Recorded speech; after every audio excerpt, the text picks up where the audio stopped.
चंद्रपूर जिल्ह्यातील घुगुस पोलीस ठाणे हद्दीत एक धक्कादायक आणि खळबळजनक घटना समोर आली आहे।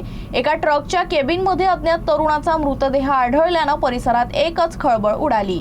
मिळालेल्या माहितीनुसार ट्रक चालकानं सोमवारी रात्री आपला ट्रक पेट्रोल पंपाजवळ उभा करून केबिन लॉक करून घरी गेला होता। मंगळवारी सकाळी चालक परत आला आणि ट्रकचे केबिन उघडताच त्याच्या पायाखालची जमीन सरकली। केबिनमध्ये रक्तानं माखलेला अज्ञात तरुणाचा मृतदेह पडलेला होता। सोमवारी उशिरा रात्री 4 ते 5 अज्ञात आरोपींनी त्या तरुणाची निर्दयपणे हत्या केली आणि पुरावा लपवण्यासाठी ट्रकच्या मागील काच फोडून मृतदेह केबिनमध्ये टाकला। त्यानंतर सर्व आरोपी घटनास्थळावरून फरार झाले। घटनेची माहिती मिळताच घुगुस पोलीस पथक आणि डॉग स्क्वॉड घटनास्थळी दाखल झाले। घटनास्थळी मोठी गर्दी जमली असून परिसरात भीतीचे वातावरण निर्माण झाले। पोलिसांनी पंचनामा करून मृतदेह शवविच्छेदनासाठी चंद्रपूर इथं पाठवला, मात्र अद्याप मृत व्यक्तीची ओळख पटलेली नाही। सध्या पोलिसांनी हा प्रकार हत्या मानून तपास सुरू केला आहे।